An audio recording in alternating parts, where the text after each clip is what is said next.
Good morning. आता आपण मागच्या वेळेला SN1 SN2 त्याची एनर्जी प्रोफाईल डायग्रॅम त्याचा डिफरन्स हा बघितलेला होता. आता सगळ्यात मोस्ट इम्पॉर्टंट पार्ट जो तुम्ही स्टेरिओ आयसोमर्स म्हणजेच आयसोमेरिझम कॅरेक्टर जे 11वीला तुम्ही बघितलेला आहे त्याच्यातला ऑप्टिकल आयसोमेरिझम म्हणजेच ऑप्टिकल ॲक्टिव्हिटी हा कॅरेक्टर आपण आत्ता बघायचा आहे. आता ह्यामध्ये ज्या ज्या डेफिनेशन्स आहेत, पहिला आपण ऑप्टिकल आयसोमेरिझम म्हणजे काय हे बघूया. The compound which has the same molecular formula but different structural formula and different action to rotate the plane polarized light, that is called as optical isomers. हे लक्षात ठेवा. Molecular formula is the same but structurally it is a different, but different action or different orientation for the plane polarized light, that is called as optical isomerism. मग पुढचा त्याच्यातला part येतो, what do you mean by optical activity and what do you mean by optical active substance. What do you mean by optical activity or what do you mean by optical activity active substance. The compound which can rotate plane of a plane polarised light to clockwise direction or anti-clockwise direction, that compound is called as a optical active compound and the phenomena is known as optical activity. पुन्हा सांगतो, the compound which can rotates the plane of a plane polarized light into clockwise direction or anti-clockwise direction. Okay, that phenomena is known as optical activity, and the substance which can rotate plane polarized light, that organic substance is called as optical active substance. समजलं? हे लक्षात ठेवा. म्हणजेच थोडक्यात नेमकं काय देतं तर लक्षात घ्या, they are going to give a stereo isomerism in a particularly space. Okay, मग स्टेरिओ आयसोमेरिझम म्हणजे काय? Molecular formula is the same but structurally it is different, but they are differ in their structure. They are differ in their structure due to different orientation of atom or a group around the carbon. Okay, म्हणजे there are a different orientation in space of atom or a group around the carbon, that is called as a stereoisomers. म्हणजे different orientation येणार आहे हे लक्षात ठेवा. आणि म्हणून ज्या वेळेला आपण म्हणतो की ऑप्टिकल ॲक्टिव्ह कंपाऊंड किंवा optical activity, the phenomena in which the substance, organic substance which can rotate the plane polarise light into clockwise, that is right hand side. Okay, or into anti-clockwise, that is a left-hand side rotation. That phenomena is called as optical active compound, or that is known as particularly that compound is called as optical active substance असं म्हटलं जातं. म्हणजेच either clockwise direction किंवा anti clockwise direction, that is right hand side direction or a left hand side direction, the plane polarized light is going to be rotated by the optical active substance. That phenomena is called as optical activity. आणि त्या optical ॲक्टिव्हिटीमुळं जे different orientation आपल्याला बघायला मिळतं, molecular formula is the same but they are differ in their different orientation of atom or groups around the carbon, is called as a stereo isomerism. आणि त्यालाच आपण optical isomerism म्हणतो. Molecular formula is the same but there is a different orientation due to the action of a plane polarised light, is called as optical isomerism. म्हणजेच तुम्हाला मी optical activity म्हणजे काय सांगितलं, optical isomerism म्हणजे काय सांगितलं, परत ऑप्टिकल ॲक्टिव्हिटी, स्टेरिओ आयसोमेरिझम हे कॅरेक्टर तुम्हाला मी सांगितलेलं आहे हे लक्षात ठेवा. आता त्याच्यानंतर ह्यामध्ये सगळ्यात महत्त्वाचं पहिल्यांदा ऑर्डिनरी लाईट. आता ऑर्डिनरी लाईट म्हणजे काय तर तुम्हाला माहिती आहे rays of a different wavelengths vibrating in a different planes but their vibration is perpendicular to the direction of a propagation. बघा हा, ऑर्डिनरी लाईट हे consist of different wavelengths, different colour and their vibration in different planes, means in all planes, but that vibration is perpendicular to the direction of a propagation of a light is called as ordinary light. Okay, हे लक्षात ठेवा. Ordinary light consists of different rays, different color, different wavelengths vibrating in all planes or in different planes but perpendicular to in the direction of propagation is called as ordinary light. म्हणजेच ordinary light म्हणजेच तुम्हाला समजलेला आहे तो ordinary light म्हणजेच तुमचा sun rays वगैरे असेल ते. ओके, हा लक्षात ठेवा. आता मोनोक्रोमॅटिक लाईट म्हणजे काय? Single colour, single wavelength vibrating in all planes, single colours, single wavelength vibrating in all planes but perpendicular in the direction of a propagation is called as a monochromatic light. थोडक्यात म्हणजे sodium vapour lamp और halogen lamp ज्याच्यामध्ये single colour, single wavelength vibrating in all planes and perpendicular to the direction of a propagation of a is called as monochromatic light. आता ते झाल्यानंतर आपल्याला plain polarised light म्हणजे काय? तर ह्यामध्ये the light which is a single colour, single wavelength, okay, and their vibration in a single plane but perpendicular to the direction of propagation is called as a plane polarised light. हे लक्षात ठेवा. म्हणजेच ज्या वेळेला ordinary light किंवा monochromatic light which is passes through a nickel prism, which passes through a nickel prism, they are emerges into a plane polarized light मध्ये ते emerge होतात और they are converted. Ordinary light हा ordinary असेल किंवा monochromatic. Okay, monochromatic हे light when passes through a nickel prism they emerges as a plane polarized light. Plane polarized light म्हणजे single colour, single wavelength vibration in a single planes but that vibration is perpendicular to the propagation of a light or direction of a propagation is called as plane polarized light. आणि म्हणून ordinary light passes through a nickel prism. हा जो prism आहे हा Nicole prism म्हणून संबोधला जातो.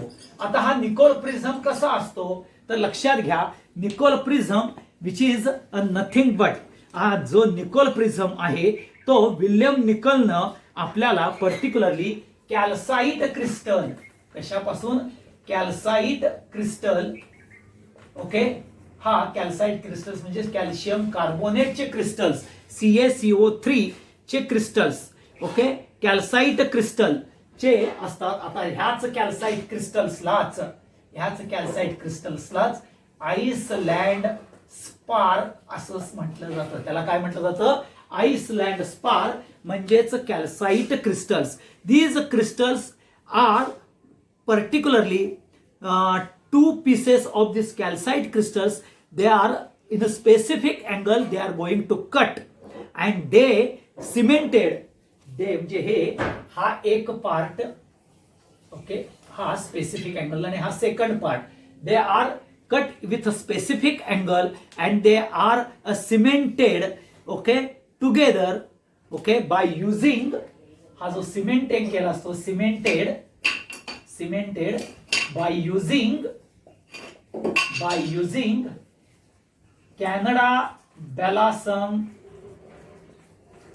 हे सिमेंट करण्याकरता यूज केलं जातं कॅनडा बॅलासम, जे स्पेशल टाइप ऑफ सिमेंट असतं. हे कॅल्साइट क्रिस्टल स्पेसिफिक अँगलनं कट करून they are cemented by using Canada बॅलासमनं जो प्रिझम तयार होतो तो निकोल प्रिझम. आणि त्या निकोल प्रिझम थ्रू आपल्याला ज्या वेळेला ऑर्डिनरी लाईट और मोनोक्रोमॅटिक लाईट पास ऑन केले जातात पास ऑन केले जातात, त्यावेळेला आपल्याला ऑर्डिनरी लाईट और मोनोक्रोमॅटिक लाईट इमर्ज होतात और कन्वर्ट होतात प्लेन पोलराइज्ड लाईट मध्ये, एवढं लक्षात ठेवा.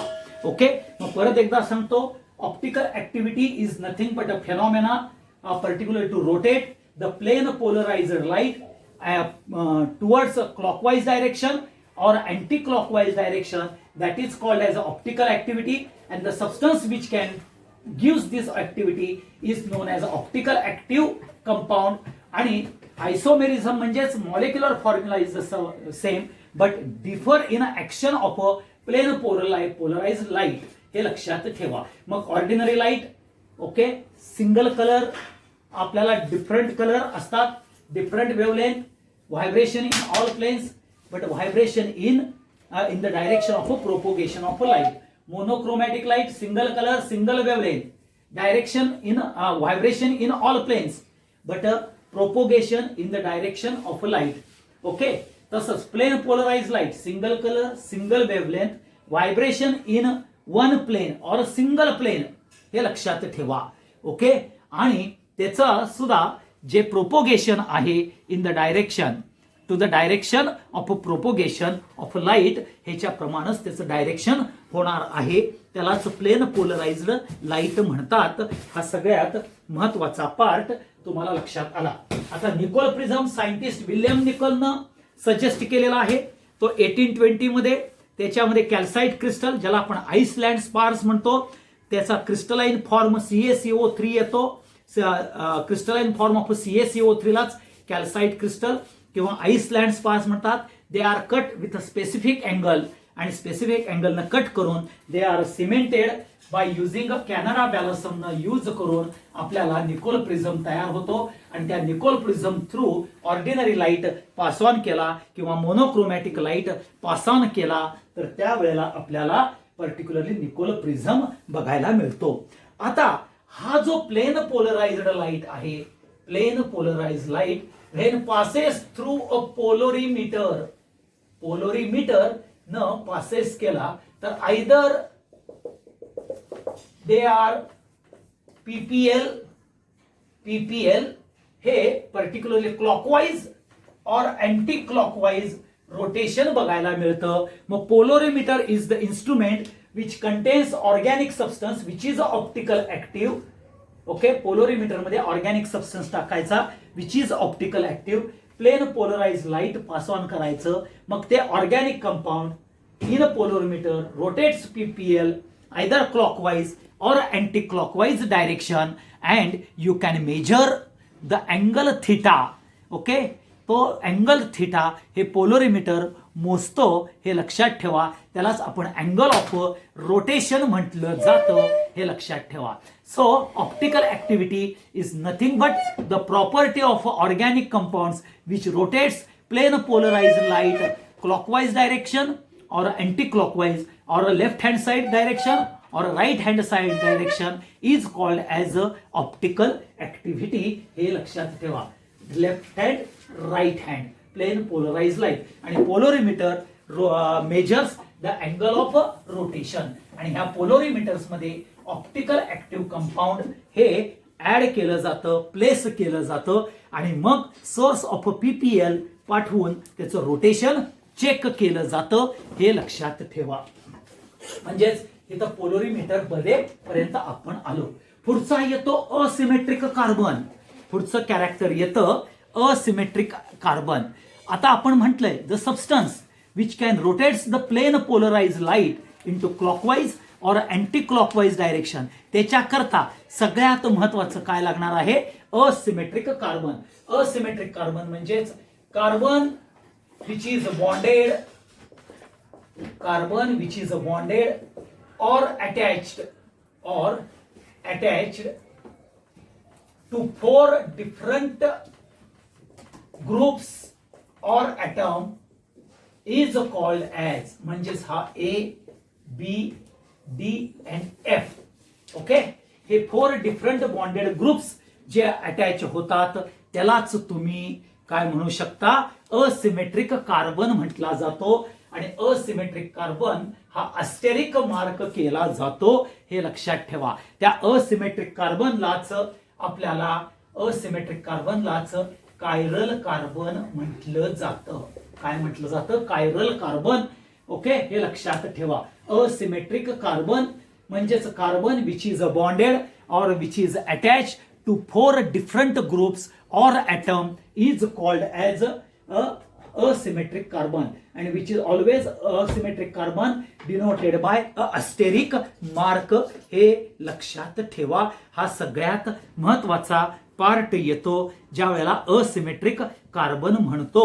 हा सगळ्यात महत्वाचा पार्ट येतो 4 डिफरंट बॉन्डेड ग्रुप असलेला. समजलं? त्यालाच कायरल म्हणतात.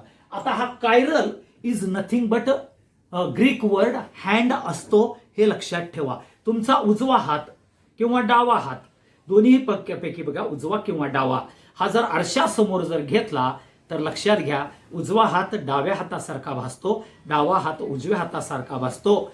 कारण तुम्ही जर बघितलं तुमचं मधलं बोट हे कायरल कार्बन पकडा आणि बाकीची बोट 4 डिफरंट बॉन्डेड ग्रुप्स बघितले तर तुम्हाला असिमेट्रिक बघायला मिळतं. आणि असिमेट्रिक असल्यामुळंच आपल्याला नॉन सुपर इम्पोजेबल इमेज बघायला मिळते. काय बघायला मिळते?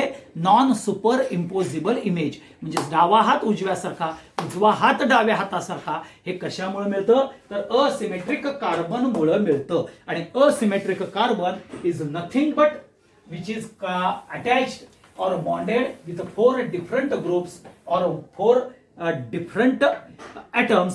ह्याला बॉन्डेड असतात, हे लक्षात ठेवा. हा सगळ्यात महत्वाचा पार्ट येतो. मग तुम्ही जर हा असा जर घेतला CH3, हा H, इथं Cl आणि इथं CH2 CH3, म्हणजेच ह्याला आपण 2-क्लोरोब्युटेन हा आपण जर घेतला किंवा सेकंडरी ब्युटाइल क्लोराईड हा जर तुम्ही घेतला तर बघा राजानो की ह्याला जर तुम्ही इथं असं मिरर टाकला तर लक्षात घ्या काय होईल बघा. इथं इकडच्या बाजूला CH3 CH2 येईल, इथं C, इथं H, इथं Cl आणि इथं CH3 येईल. ओके, म्हणजेच ही मिरर इमेज आपल्याला बघायला मिळेल. Non superimposable images. Asymmetric carbon आहे का? तर हा असिमेट्रिक कार्बन आहे. 4 डिफरंट बॉन्डेड ग्रुप्स आहेत का? आहे.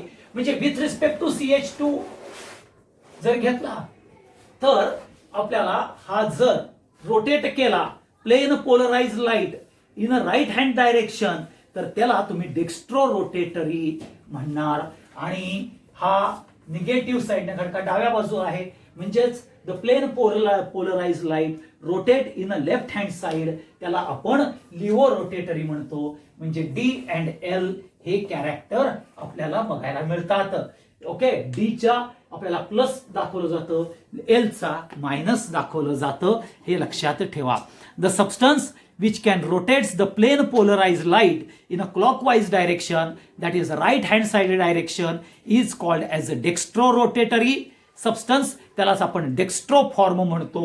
आणि the substance which can rotates the plane polarized light in a right hand side, that is anti-clockwise direction, that is called as livorotatory. त्याला आपण L किंवा मायनस साइन आपण represent करतो, एवढं लक्षात ठेवा.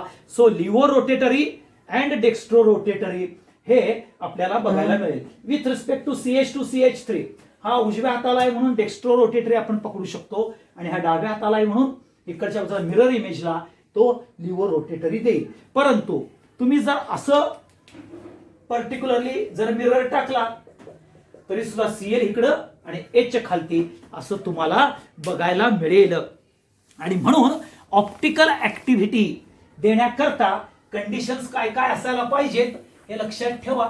ऑप्टिकल ऍक्टिव्हिटी हे आपल्याला येण्याकरता पहिली कंडिशन काय पाहिजे? ओके, ऑप्टिकल ऍक्टिव्हिटी करता कंडिशन काय पाहिजे? पहिलं असिमेट्रिक किंवा डायसिमेट्रिक कंपाऊंड असला पाहिजे. म्हणजेच 4 डिफरंट बॉन्डेड ग्रुप असलेला पाहिजे. असिमेट्रिक और डायसिमेट्रिक कंपाऊंड असला पाहिजे. हे लक्षात ठेवा. प्रेझेन्स ऑफ कायरल कार्बन हा पाहिजे असिमेट्रिक किंवा dissymmetric compound which contains presence of chiral carbon. मग पुढं exhibit non superimposable image. Non superimposable image आली पाहिजे त्यांना. It can shows a non superimposable image. Okay. Plane or axis of symmetry. Plane or axis of symmetry should not possess, should not shows or should not possess म्हटलं चालू शकतं. should not possess, okay, should not possess by the compound हे लक्षात ठेवा. आणि सगळ्यात महत्वाचं it cannot cut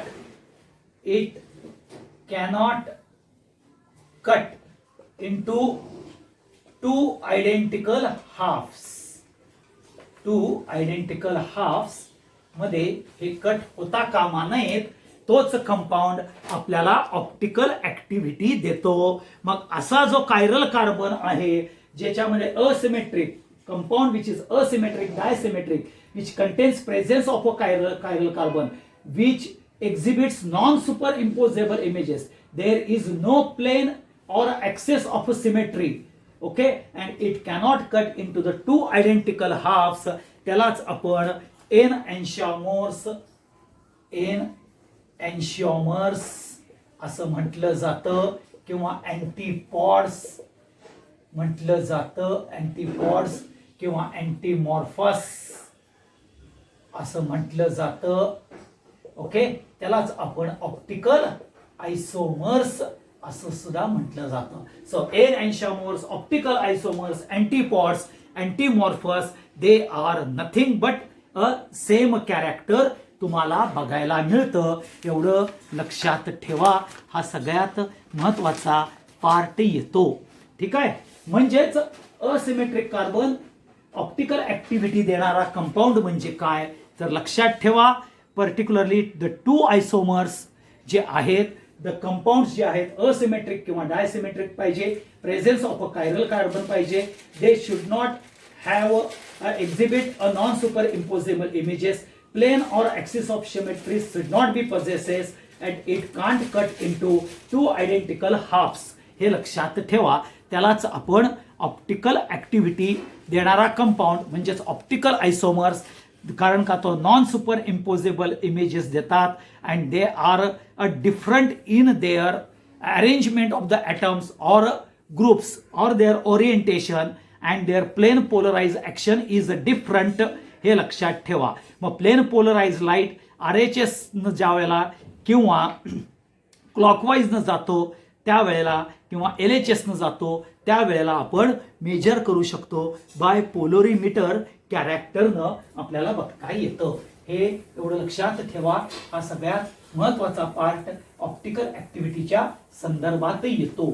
आता त्याच्यानंतर पुढचा पार्ट येतो डेक्स्ट्रो रोटेटरी सांगितलं, लिव्हो रोटेटरी सांगितलं. त्याच्यानंतर पुढचा येतो रेसिमिक मिक्सचर.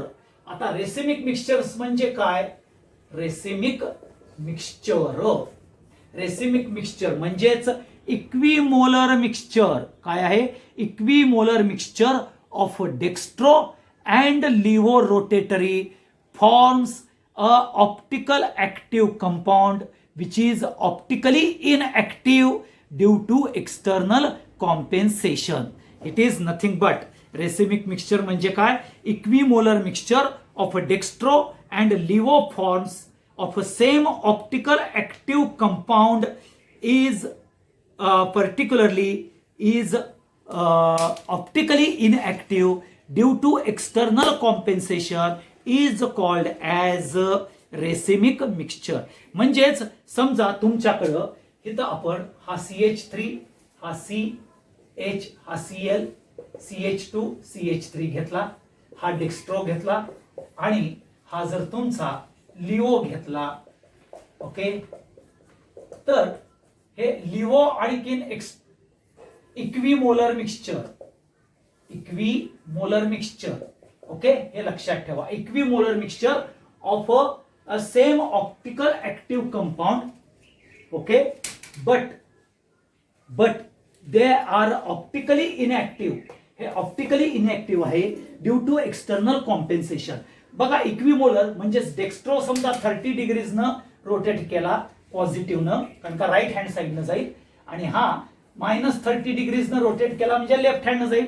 म्हणजेच दोघांचं इक्वल अँड अपोजिट येईल, आणि इक्वल अँड अपोजिट असल्यामुळं आपल्याला तो जो रोटेशन आहे ते कॅन्सल्ड आउट होईल, म्हणजेच आपल्याला रोटेशन बघायला मिळणार नाही. So there is no change हे आपल्याला बघायला मिळेल. त्यालाच आपण optically inactive due to external compensation. So exactly equal and opposite effect बघून ते कॅन्सल्ड आउट होतं. त्यालाच आपण रेसिमिक मिक्सचर म्हणतो, आणि racemic mixture always denoted by DL and plus minus असं आपल्याला बघायला मिळतं. परत एकदा सांगतो, रेसिमिक मिक्सचर म्हणजे काय? Equimolar mixture of dextro and laevo form of a same optical active compound, dextro and levo form of a same optical active compound, okay, which is optically inactive due to external compensation is called as a racemic mixture.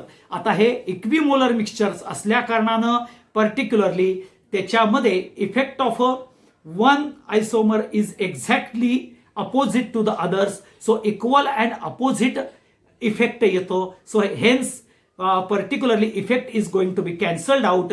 त्यालाच आपण racemic mixtures म्हटलं जातं, हे लक्षात ठेवा. म्हणजेच rotation of both the isomers are going to be neutralised or cancelled by each other, and resultant mixture is going to be optically inactive. आणि ते जे आपल्याला एक्सटर्नल कॉम्पेन्सेशन कॅरेक्टर येतं त्यामध्ये आपल्याला रेसिमिक मिक्सचर्स हे कॅरेक्टर बघायला मिळतं, हे लक्षात ठेवा. ओके, म्हणजेच कुठलाही ऑप्टिकल ऍक्टिव्ह कंपाऊंड असेल तर तो 3 फॉर्ममध्ये बघायला मिळतो. एक तर डेक्स्ट्रो रोटेटरी, दुसरा लिव्हो रोटेटरी, आणि तिसरा रेसिमिक मिक्सचर हे बघायला मिळतं. मग डेक्स्ट्रो रोटेटरी आणि लिव्हो रोटेटरीला आपण एन एन्शामोर्स किंवा ऑप्टिकल आयसोमर्स म्हणतात, which has non superimposable mirror images and their action of a plane polarized light is differ exactly opposite to each other येईल. रेसिमिक मिक्सचर्स मध्ये काय येईल? दोघांचंही equimolar mixture is the same, म्हणजे equimolar form of both, okay, म्हणजे dextro and laevo form यांचं equimolar mixture आहे, आणि ते optically active, same optically active कंपाऊंडचं आहे, but due to external compound optically inactive, कारण का एक्झॅक्टली अपोजिट आपल्याला इफेक्ट बघायला मिळतो. अपोजिट अँड इक्वल इफेक्ट बघायला मिळतो. इक्वल अँड अपोजिट म्हणजे न्यूट्रलाइज्ड कॅरेक्टर होतं, हे लक्षात ठेवा, म्हणजेच कॅन्सल्ड आउट होतं. त्यालाच आपण रेसिमिक मिक्सचर म्हटलं जातं, हे लक्षात ठेवा. आणि म्हणून ह्यामध्ये ज्या वेळेला तुम्ही ऑप्टिकल आयसोमर्स हे कॅरेक्टर्स जर बघितलं तर त्यांच्यामध्ये फिजिकल प्रॉपर्टीज आणि केमिकल प्रॉपर्टीज हे सेम असतात. 2 ऑप्टिकल आयसोमर्स रोटेट करतात plane polarise light equal but opposite direction करतात. They have a different geometrical shape, okay, आणि म्हणून ऑप्टिकल ऍक्टिव्ह कंपाऊंड हे 3 फॉर्ममध्ये बघायला मिळतात. डेक्स्ट्रो फॉर्म, लिओ फॉर्म आणि रेसिमिक मिक्सचर हे कॅरेक्टर्समध्ये आपल्याला पर्टिक्युलरली हे ऑप्टिकल ऍक्टिव्ह कंपाऊंड्स बघायला मिळतात, हे लक्षात ठेवा. आणि म्हणून जो stereoisomers optical active compound मध्ये येतो त्याला आपण एन एन्शामोर्स म्हणतात, ज्याला आपण non superimposable mirror images म्हणतात, ओके, आणि त्याच्यामध्ये rotate the plane of a polarise light exact opposite कॅरेक्टरनं आपल्याला बघायला मिळतात. ते have identical properties, okay, like melting point, boiling point, density, refractive index, ह्या आयडेंटिकल प्रॉपर्टीज असतात, परंतु त्यांच्यामध्ये angle of rotation is different बघायला मिळतो. अशालाच आपल्याला एन एन्शामोर्स कॅरेक्टर म्हटलं जातं. हा एक पर्टिक्युलरली पार्ट तुम्ही लक्षात ठेवा. हा इम्पॉर्टंट कॅरेक्टर आपल्याला बघायला मिळतो. आणि म्हणून इथं आपल्याला racemic mixture, dextro rotatory, laevo rotatory, asymmetric carbon, हे पुन्हा पुन्हा मी तुम्हाला काय सांगतो तरी असिमेट्रिक कार्बन म्हणजेच त्याला स्कायरल कार्बन म्हणतात. 4 डिफरंट बॉन्डेड ग्रुप्स अटॅच असतात आणि 4 डिफरंट बॉन्डेड ग्रुप्समुळं आपल्याला नॉन सुपर इम्पोजेबल इमेजेस म्हणतात. त्यालाच आपण कायरल कार्बन म्हणतो. मिररमध्ये बघितल्यानंतर आपल्या लक्षात येतं की आपल्याला उजवा हात डाव्या हातासारखा, डावा हात उजव्या हातासारखा बघायला मिळतो ड्यू टू असिमेट्री, डायसिमेट्री. मग तुमचं जर कंपाऊंड असिमेट्रिक असेल, डायसिमेट्रिक असेल, ज्याच्यामध्ये presence of a chiral carbon असेल म्हणजे असिमेट्रिक कार्बन असेल, तर तो कंपाऊंड एक्झिबिट करतो non superimposable images. Okay, त्याच्यामध्ये plane or axis of symmetry बघायला मिळत नाही आणि तो एक्झॅक्टली 2 आयडेंटिकल हाफ्समध्ये काय होत नाही, कट होत नाही. अशालाच तुम्ही एनअँशामोर्स, अँटीपॉड्स, अँटीमॉर्फस, ऑप्टिकल आयसोमर्स म्हटलं जातं. म्हणजेच नॉन सुपर इम्पोजेबल इमेजेस हा सगळ्यात महत्त्वाचा आहे. त्यांच्यामध्ये फिजिकल प्रॉपर्टीज ह्या सेम असतात, म्हणजे refractive index, melting point, boiling point हे सेम असतात. फक्त specific rotation with respect to particularly dextro आहे का लिव्हो आहे, okay, with respect to plane polarise light हे आपण बघतो. हे लक्षात ठेवा. रेसिमिक मिक्सचर म्हणजेच इक्विमोलर मिक्सचर आपल्याला बघायला मिळतं. Equimolar mixtures of dextro and laevo forms of the same optical active compound असतं. Okay, but they are optically inactive आहे due to the external compensation. कारण का इक्वल अँड अपोजिट आपल्याला effect बघायला मिळतो. ओके, आणि त्यामुळे ते न्यूट्रलाइज कॅरेक्टर होतं, कॅन्सल्ड आउट होतं आणि त्यामुळे आपल्याला तो रिझल्टंट मिक्सचर जे बघायला मिळतं ते ऑप्टिकली इनॅक्टिव्ह कॅरेक्टर येतं. मग हे जे कॅरेक्टर आहे राजानो, ते कशामुळं आपल्याला बघायला मिळालं तर ते व्हॅन टॉफ आणि लिबेल थेरीनं आपल्याला हा ऑर्गॅनिक कंपाऊंड ऑप्टिकल ॲक्टिव्हिटी देतो हे सांगण्याचं काम, पर्टिक्युलरली ऑप्टिकल ॲक्टिव्हिटी सांगायचं काम हे बायोट नावाच्या सायंटिस्टनी बघितलेलं आहे. कोणी? Biot, BIOT, Biot. हे ना ऑप्टिकल ॲक्टिव्हिटी हे पर्टिक्युलरली ऑर्गॅनिक कंपाऊंड हे तुम्हाला देतं. काय देतं? Optical activity of the organic compound is discovered by Biot आणि त्याचं डायरेक्ट कोर रिलेशन आणि त्याचं स्ट्रक्चर हे आपल्याला पर्टिक्युलरली एक्सप्लेनेशन दिलं ते व्हॅन टॉफ आणि लिबेल नावाच्या सायंटिस्टनी आपल्याला दिलेलं आहे. हे लक्षात ठेवा. मग त्यांनी व्हॅन टॉफ आणि लिबेलनं ज्या वेळेला हे एक्सप्लेनेशन कॅरेक्टर ज्या वेळेला दिलं राजानो, त्यावेळेला लक्षात घ्या की आपल्याला हे कॅरेक्टर्स देत असताना सगळ्यात महत्वाचा जो पार्ट येतो, ओके, ज्या वेळेला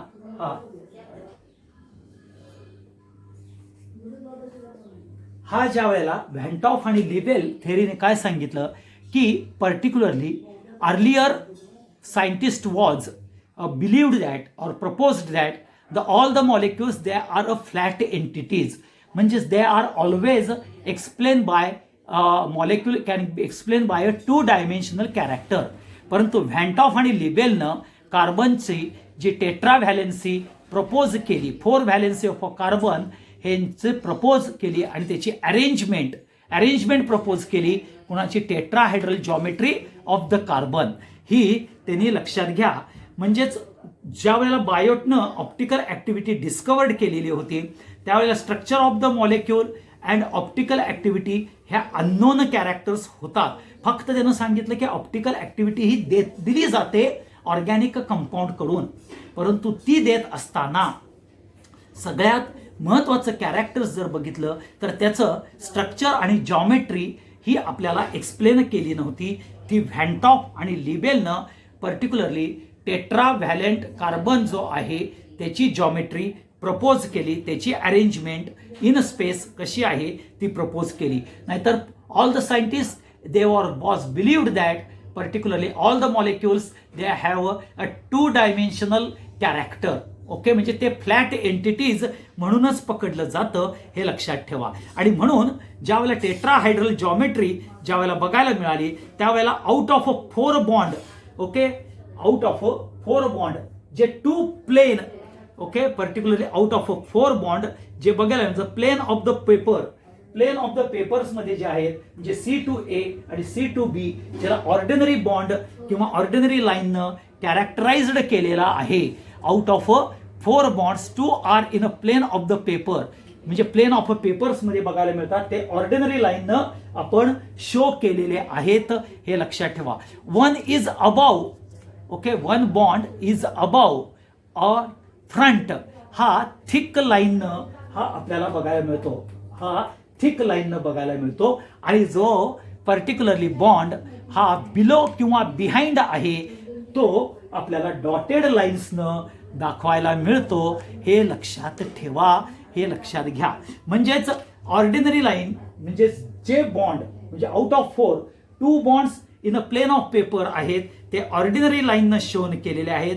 the bond which is above or particularly front येतो, अबाव ऑर फ्रंट येतो, तो आपण थिक लाईननं दाखवलेला आहे, हे लक्षात ठेवा. आणि जो बिहाइंड आहे किंवा below the plane of the paper बघायला मिळतो तो डॉटेड लाईननं आपल्याला दाखवला जातो, हे लक्षात ठेवा. आणि म्हणून हे स्ट्रक्चर CH4 करता आणि CCl4 करता व्हॅन टॉप लेबलनं पर्टिक्युलरली एक्सप्लेन केलं, हे लक्षात ठेवा. आणि ही van top label theory he tetrahedral geometry of a carbon he explain केली, हे सगळ्यात महत्वाचं कॅरेक्टर तुम्हाला बघायला मिळतं. आणि म्हणून इथं जर बघितलं तर तुम्हाला व्हॅन टॉप लेबल थेअरी ह्याप्रमाणे जर आपण गेलो तर आपल्याला टेट्राहायड्रल जॉमेट्री ही बघायला मिळते. आणि मग त्याची optical activity of a organic compound, मग त्याच्यामध्ये असिमेट्रिक कार्बन, मग एन अँशामोर्स, हे जे कॅरेक्टर्स आहेत, मग पर्टिक्युलरली ज्या वेळेला तुम्ही बघता की डेक्स्ट्रो रोटेटरी, लिव्हो रोटेटरी हे कॅरेक्टर्स एक्सप्लेन केले गेले, हे लक्षात ठेवा. आता राजानो, तुम्हाला सगळ्यात महत्वाचं एक प्रश्न कायम विचारला जातो, discuss the optical activity of a secondary butyl chloride or lactic acid, असं तुम्हाला विचारलं जातं. आता पहिल्यांदा काय करायचं, सेकंडरी ब्युटाइल ब्रोमाइड असं जर तुम्हाला दिलं, डिस्कस करायचं आहे, मग कुठले कुठले पॉइंट येणार. पहिल्यांदा सेकंडरी ब्युटाइल ब्रोमाइडचं स्ट्रक्चर काढा, ओके, हा स्ट्रक्चर काढलं तुम्ही. आता हे स्ट्रक्चर कन्वर्ट करा, ओके, हे कन्वर्ट केलं. 4 डिफरंट बॉन्डेड ग्रुप्स आहेत का बघा, 1 2 3 4. मग अस्टेरिक मार्कनं तुम्ही आपण सांगू शकतो की there is a presence of a chiral carbon, म्हणजेच पहिला पॉइंट कायरल कार्बन म्हणजेच असिमेट्रिक कॅरेक्टर तुम्ही पकडलं म्हणजे झालं, ओके, हे लक्षात ठेवा. आता नॉन सुपर इम्पोजेबल इमेजेस देणार, म्हणजेच तुमचा हा CH3, हा C, इथं H, हा Br, इथं CH2, इथं CH3, अस्टेरिक मार्क, हे non superimposable images. CH3, CH2, हा C, इथं H, इथं Br, CH3, हा D, हा L फॉर्म दाखवा. आणि रेसिमिक मिक्सचर हे पण तुम्ही त्याला दाखवू शकता, म्हणजे DL आणि रेसिमिक हे कॅरेक्टर दाखवलं, त्याचा डेफिनेशन्स लिहिल्या की तुमचं डिस्कस झालं, एवढं लक्षात ठेवा. हा सगळ्यात महत्वाचा पार्ट येतो. आता लॅक्टिक ऍसिड ह्याचा जर फॉर्म्युला बघितला तर हा HO, हा C, इथं H, इथं COOH आणि इथं CH3 असं कॅरेक्टर बघायला मिळतं, हे लक्षात ठेवा. म्हणजेच लॅक्टिक ऍसिड असेल किंवा सेकंडरी ब्युटाईन किंवा 2 क्लोरोब्युटेन हे तुम्हाला ऑप्टिकल ऍक्टिव्ह देत असताना मग पहिल्यांदा काय करायचं, स्ट्रक्चर मांडायचं, त्याचं कन्व्हर्जन कायरल असिमेट्रिक कार्बन मध्ये होतं काय बघायचं, मग super non superimposable images दाखवायचे, मग रेसिमिक मिक्सचर त्याचं दाखवायचं, हे लक्षात ठेवा. त्याला डिस्कस द कॅरेक्टर म्हटलं जातं. हे सगळ्यात इम्पॉर्टंट फॅक्टर तुमच्या दृष्टिकोनातून बघायला मिळतो, हे लक्षात ठेवा. हा इम्पॉर्टंट फॅक्टर तुमच्या दृष्टिकोनातून महत्त्वाचा येणार आहे. आणि म्हणून ज्या वेळेला ऑप्टिकल ॲक्टिव्हिटी करता त्यावेळेला पहिल्यांदा फॉर्म्युला लिहा. Presence of asymmetric carbon 4 different bonded groups लिहा. ह्यामध्ये लॅक्टिक ॲसिड घेतलं तर HOH CH3COOH घ्यायचं. Plane polarised light clockwise, okay. आणि सेकंड स्ट्रक्चर्स दाखवायचं तुम्ही लेफ्ट हँड साईडनं, ओके. म्हणजेच विथ रिस्पेक्ट टू OH हे दाखवायचं. आणि मग रेसिमिक मिक्सचर हे आपल्याला घ्यायचं आहे. एवढं लक्षात ठेवा. हा सगळ्यात महत्त्वाचा फॅक्टर तुम्हाला बघायला मिळतो. हे इम्पॉर्टंट कॅरेक्टर येतं. आणि म्हणून आपल्याला ऑप्टिकल ॲक्टिव्हिटी हा सगळ्यात महत्त्वाचा पार्ट तुम्हाला डिस्कस होतो, सांगितला जातो, particularly with respect to organic compound. आणि म्हणून आपण ज्या वेळेला 11वीला असताना तुम्ही स्टेरिओ आयसोमर्स हे कॅरेक्टर ज्या वेळेला बघितलं त्यावेळेला तुमच्या लक्षात येईल की एक्झॅक्टली हे ऑप्टिकल आयसोमेरिझममध्ये डिक्स्ट्रो रोटेटरी आणि लिव्हो रोटेटरी कॅरेक्टर्स काय येतात हे आपण बघितलेलं आहे. आता ह्याच्यातला जो R and S कॉन्फिगरेशनचा पार्ट आहे आणि E आणि Z कॉन्फिगरेशनचा आहे तो सगळ्यात मी शेवटी घेतो, ओके. त्याच्यानंतर आपण हॅलोरेन्स नावाचा पार्ट आपण पुढच्या पार्टमध्ये बघायचा आहे, हे लक्षात ठेवा. तर इथंपर्यंत आपल्याला महत्त्वाचं कॅरेक्टर हे आपण जर बघितलं तर आज आपण टोटल ऑप्टिकल ॲक्टिव्हिटी म्हणजे काय हे बघितलं. Thank you very much.